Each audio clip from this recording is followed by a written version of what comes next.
Hello বন্ধুরা, spot টকে সকলকে আমন্ত্রণ। দুই বাংলাদেশি পেসার মুস্তাফিজুর ও তাসকিন আহমেদ কি এবারের আইপিএলে খেলতে চলেছে? ফিজ কি কেকেআর আর লখনৌ তাসকিন আহমেদে কি খেলবে? সত্যিটা কি সেটা নিয়ে কথা বলবো। তার পাশাপাশি জসপ্রীত বুমরার চোট কতটা গুরুত্বপূর্ণ বা তার আপডেট চোটের সেটা দেখে নেব এবারে আইপিএলে বুমরা খেলতে পারবে কি না। কেকেআরের পেস বোলার নোকিয়া ও উমরান মালিককে নিয়ে আপডেট দেওয়ার আছে। ভিডিওটি খুবই ইন্টারেস্টিং আর গুরুত্বপূর্ণ হতে চলেছে, তাই শেষ পর্যন্ত দেখতে থাকো। আর যারা নতুন আমাদের চ্যানেলে এসেছো, চ্যানেলটিকে সাবস্ক্রাইব করে এখানে খেলার সমস্ত কিছু খবরাখবর আপডেট পেয়ে যাবে, তাই চ্যানেলটিকে সাবস্ক্রাইব করে দেবে। দেখো, বাংলাদেশি বোলার মুস্তাফিজুর আর তাসকিন এবার আইপিএল খেলবে কিনা সেটা নিয়ে যে জল্পনা আছে সেটা নিয়ে একটু প্রথমে কথা বলবো। দেখো, আইপিএলের একটা নির্দিষ্ট নিয়ম রয়েছে যে কোনো ফ্র্যাঞ্চাইজি যদি অকশন বাদেও প্লেয়ার কিনতে পারে, বাইরে থেকে প্লেয়ার কিনতে পারে যদি তাদের ওভারসিজ যে নিয়মটা আছে, ওভারসিজ প্লেয়ার যদি 8 জনের কম হয় এবং তাদের হাতে যদি বেস্ট প্রাইজ মূল্য বেশি থাকে, বেস্ট প্রাইজ কোনো প্লেয়ারকে ধরো তাসকিন আহমেদকে লখনৌ নেবে বলছে, তাহলে তাসকিন আহমেদের বেস্ট প্রাইজ কিন্তু 1 কোটি টাকা। সেক্ষেত্রে কিন্তু লখনৌয়ের কাছে 1 কোটি টাকা হাতে থাকতে হবে। আর লখনৌয়ের যেহেতু 6 জন ওভারসিজ প্লেয়ার নিয়েছে এবার আইপিএলে, সেক্ষেত্রে কিন্তু এখনও 2 জন ওভারসিজ প্লেয়ার, বিদেশি প্লেয়ার লখনৌ এখনও নিয়ে রাখতে পারবে, এখনও 2 জন প্লেয়ারকে কিনতে পারবে।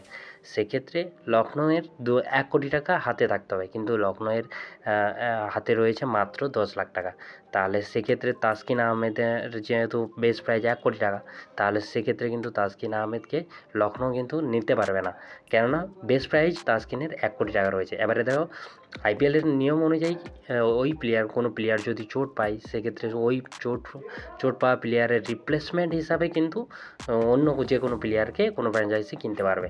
সেক্ষেত্রে যদি ওভারসিজ প্লেয়ার যেমন মিলার আছে, মিচেল মার্শের যে কথাটা বলছি, যে মিচেল মার্শের চোট রয়েছে, সে এবারে চ্যাম্পিয়ন্স ট্রফি খেলেনি, এবারে আইপিএলও খেলবে নাকি সেটা নিয়ে ধোঁয়াশা রয়েছে।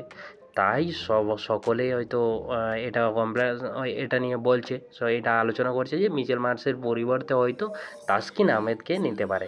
দেখো, সেটা জানি না মিচেল মার্শের চোট কতটা গুরুত্বপূর্ণ। তো যদি মিচেল মার্শ চোট আঘাতে ভুগে আইপিএল না খেলে, তাহলে সেক্ষেত্রে কিন্তু তাসকিন আহমেদকে সেক্ষেত্রে মিচেল মার্শের রিপ্লেসমেন্ট হিসাবে মিচেল মার্শের যত টাকা দিয়ে নিয়েছে সেই টাকাটা তাসকিন আহমেদ পাবে রিপ্লেসমেন্ট হিসাবে। তাসকিন আহমেদকে যদি নেয়, সেক্ষেত্রে এটা পসিবল। আর যেটা কেকেআর টিমে মুস্তাফিজুর রহমানকে নেবে বলছে। দেখো, কেকেআর টিমে মুস্তাফিজুর রহমানকে কীভাবে নেবে, যেহেতু কেকেআর টিমের 8 জন বিদেশি স্লট ভর্তি হয়ে গেছে, ফিল আপ হয়ে গেছে, তাহলে তো 8 জনের বেশি তো বিদেশি প্লেয়ার নেওয়া যাবে না। তাহলে এক্ষেত্রে কিন্তু কেকেআরের একটা মানে অপশন এখানে উঠে এসেছিলো, সেটা হচ্ছে এনরিক নোকিয়া, সাউথ আফ্রিকার ফাস্ট বলার এনরিক নোকিয়ার চোটটা। এনরিক নোকিয়া নাকি চোট আঘাতে ভুগেছিল, এবার চ্যাম্পিয়ন্স ট্রফি এনরিক নোকিয়া খেলেনি, তাহলে সেক্ষেত্রে এবার আইপিএল খেলবে নাকি সেটা নিয়ে ধোঁয়াশা ছিল। তাই সকলে বলছিল যে মুস্তাফিজুর রহমানকে হয়তো এনরিক নোকিয়ার জায়গাতে খেলা নিতে পারে কেকেআর। তো দেখো, এনরিক নোকিয়ার চোটের আপডেটও দেবো, আমার মনে হচ্ছে সুস্থ হয়ে গেছে। তো সেক্ষেত্রে কিন্তু দেখো, তাসকিন আহমেদও খেলছে না আর মুস্তাফিজুর রহমানও খেলছে না। এটা একটা সম্পূর্ণ গুঞ্জন যাকে বলে, ঠিক আছে। আইপিএলের আগে এটা সম্পূর্ণ বাংলাদেশের সোশ্যাল মিডিয়াতে গুঞ্জন ছড়িয়েছে, বাংলাদেশের মিডিয়া এটাকে ছড়িয়েছে গুঞ্জন হিসাবে। আপাতত তাসকিন আহমেদ আর মুস্তাফিজুর রহমান আইপিএলে খেলতে আসছে না, এবারে আইপিএল খেলছে না। তো এরপরে যেটা জসপ্রীত বুমরার চোট নিয়ে আপডেট দেবো বলেছিলাম, তো জসপ্রীত বুমরার চোট কিন্তু অনেকটা জসপ্রীত বুমরার চোটের পরে, সার্জারি হওয়ার পরে ডাক্তার কিন্তু অনেকটা রেস্ট্রিকশন দিয়েছে জসপ্রীত বুমরাকে এটাও বলেছে যে কোমরে এই চোটের উপরে যদি আর কোনো চোট লাগে তাহলে কিন্তু তোমার ক্রিকেট ক্যারিয়ার, তাহলে জসপ্রীত বুমরার কিন্তু ক্রিকেট ক্যারিয়ারটা কিন্তু নষ্ট হয়ে যাওয়ার চান্স আছে, সেটা কিন্তু ডাক্তাররা সচেতন করে দিয়েছে খুব। তো সেটাই এবারে বুমরাকে কিন্তু প্রথম সপ্তাহটা মুম্বাই ইন্ডিয়ান্স পারছে না।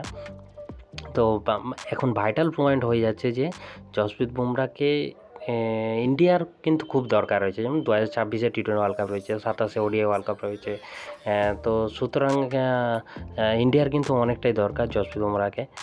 সেক্ষেত্রে কিন্তু জসপ্রীত বুমরাহকে হারালে চলবে না। তাই মুম্বাই টিমের উচিত তাকে সাবধানে খেলানো, একটা দুটো ম্যাচ খেলানো, একটা দুটো ম্যাচ রেস্ট করা। এভাবেই জসপ্রীত বুমরাহকে খেলানো দরকার আছে, কেননা জসপ্রীত বুমরাহর কোমরের উপরে যদি আরেকবার চোট লাগে তার কিন্তু ক্রিকেট ক্যারিয়ার সারা জীবনের জন্য ব্যান্ড হয়ে যাওয়ার একটা চান্স আছে। তো আর একটা যেটা চোটের আপডেট, কেকেআরের ফাস্ট বোলার এন্ড্রিক নোকিয়া আর উমরান মালিককে নিয়ে আপডেট দেওয়ার আছে। তো কেকেআরের ফাস্ট বোলার এন্ড্রিক নোকিয়া সাউথ আফ্রিকা, সে কিন্তু এবার চ্যাম্পিয়ন্স ট্রফি খেলেনি। তো নোকিয়া কিন্তু আইপিএলে এসে গেছে, প্র্যাকটিস শুরু করে দিয়েছে। উমরান মালিকও কিন্তু ফিট রয়েছে। উমরান মালিককে নিয়ে যে গুঞ্জন চলছিল চোট আঘাতের জন্য এবারে খেলবে না, আইপিএল খেলবে না, উমরান মালিক চোট রয়েছে, এসব ব্যাপার সব কিছু তুড়ি মেরে নোকিয়া আর উমরান মালিক চোটে প্র্যাকটিস শুরু করে দিয়েছে। তো নোকিয়া আর উমরান মালিক ফিট রয়েছে, কেকেআরের ফ্যানেদের জন্য খুশির খবর যাকে বলে। যেহেতু উমরান মালিককে খুবই দরকার, আর নোকিয়াও খুব ভালো ফাস্ট বোলার আমরা সকলে জানি। তো সেক্ষেত্রে আমাদের জন্য খুব দুটো গুরুত্বপূর্ণ প্লেয়ার কেকেআরের। তো এই হলো চোটের আপডেট আজকের। তো ভিডিওটি ভালো লাগে তাহলে একটা লাইক করে দিও, আর আমাদের চ্যানেলে প্রথমবারের মতো এসে থাকলে চ্যানেলটাকে সাবস্ক্রাইব করে দিও। আর আইপিএলের সমস্ত খবর নেক্সট খবর সমস্ত কিছু এই চ্যানেলে পেয়ে যাবে, তাই চ্যানেলটিকে সাবস্ক্রাইব করে পাশের বেল আইকনটি প্রেস করে দিও।